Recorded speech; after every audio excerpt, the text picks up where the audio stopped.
Operation Swift retard 5 साल मुकम्मल हथियारबंद फौज ऐं chairman joint chiefs of staff committee ऐं सर्विस चीफ्स तारीख़ कामयाबी ते क़ौम खे मुबारकबाद।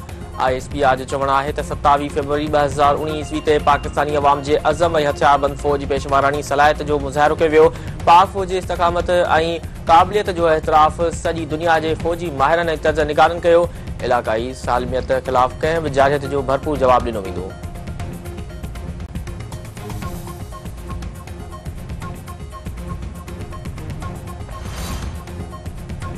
नेपरा बिजली एक महीने लाइ 70 रुपया 5 पैसा फी यूनिट महांगी करे छॾी। नोटिफिकेशन जारी। नेपरा जो चवणु आहे त बिजली जनवरी जे फ्यूल प्राइस एडजस्टमेंट जी मद में महांगी कई वई आहे। सार्फिन ते GST समेत 66 अरब रुपयनि जो इज़ाफ़ी बार पवंदो। लाइफ लाइन समेत के इलेक्ट्रिक सार्फिन ते नवां अघ लागू न हूंदा।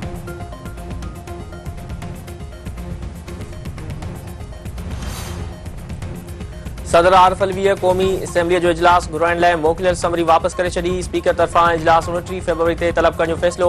सदर आरिफ अलवी जो चवणु आहे त मख़सूस सीटुनि बाबति फ़ैसिले ताईं क़ौमी असेंबली जो इजलास तलब नथो करे सघिजे। आइनी माहिरनि जो चवणु आहे त सदर जी सही न करण सां असेंबली इजलास घुराइण में का बि रुकावट नाहे।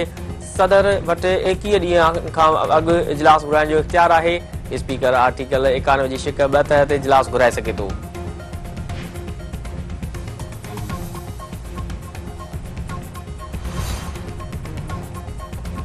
अमरीकी परॾेही खाते जे तर्जुमान मिथ मिलर चयो आहे त नई हुकूमत जी जोड़जक पाकिस्तान जो अंदरूनी मामिलो आहे। अमरीका उन में धुर न बणजंदो।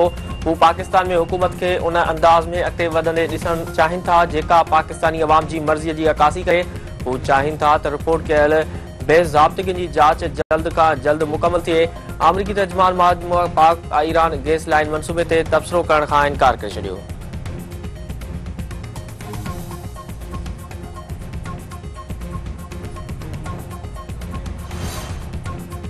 सुन्नी इत्तेहाद काउंसिल खे मख़सूस सीटूं ॾियण वारो मामिलो। इलेक्शन कमीशन दरख़्वास्त ॿुधणी लाइ अॼु मुक़ररु करे छॾी। काज़ लिस्ट जारी।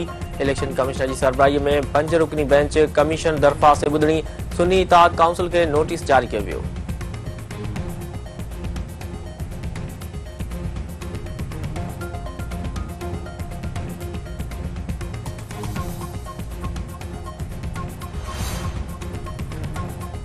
सिंध जो वॾो वज़ीर सैयद मुराद अली शाह अॼु शाम 6 वॻे अकेलो कसम खणंदो। ज़रियनि जो चवणु आहे त सदर सेनेट चेयरमैन जी चूंडुनि खां पोइ सिंध काबीना जा मेंबर कसम खणंदा।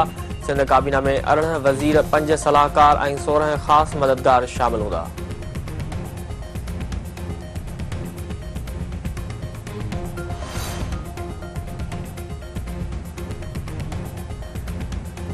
सिंध जे नए वॾे वज़ीर तरफ़ां 300 यूनिट मुफ़्त बिजली। कच्छ आबादियुनि खे मालिकाना हक़ ॾियण ऐं BISP जो दाइरो वधाइण। हारियुनि ऐं पोरियतनि खे कार्ड हर्ज़िले ऐं तहलके में लाइब्रेरी क़ाइमु करण ऐं UC सतह ते बुख ख़तमु करण जो प्रोग्राम शुरू करण जो ऐलान।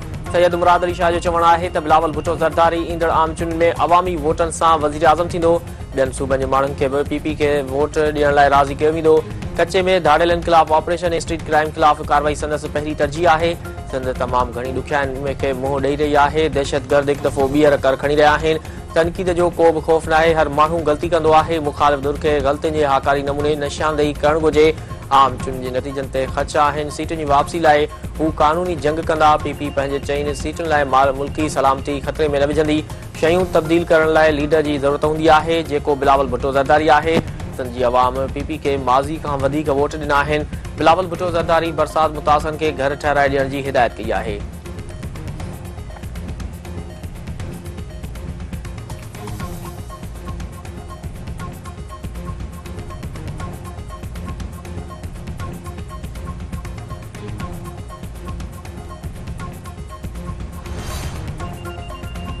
हैदराबाद पुलिस पारां मुक़ाबले दौरान हिकु ॾुआरीअ खे ज़ख़्मी हालत में गिरफ़्तार करण जी दावा। पुलिस जो चवणु आहे त पंजारी थाणे जी हद चैनलवा मुस्लिम क़ब्रिस्तान वेझो मुक़ाबले दौरान तारिक अबड़े नाले जवाबदार ज़ख़्मी हालत में गिरफ़्तार कयो। संदसि साथी फरार थी वियो। गिरफ़्तार जवाबदार मथां 18 खां वधीक केस दाख़िल आहिनि। वधीक जांच कई पई वञे। पाकिस्तान सुपर लीग 9 जी मैच में पेशावर ज़ल्मी दिलचस्प मुक़ाबले बाद इस्लामाबाद यूनाइटेड के 8 रन्सुनि तां शिकस्त ॾेई छॾी। पेशावर ज़ल्मी बाबर आज़म जी शानदार सेंचुरी जी मदद सां 5 विकेटनि जे नुक़सान ते 201 रन्सूं ठाहियूं।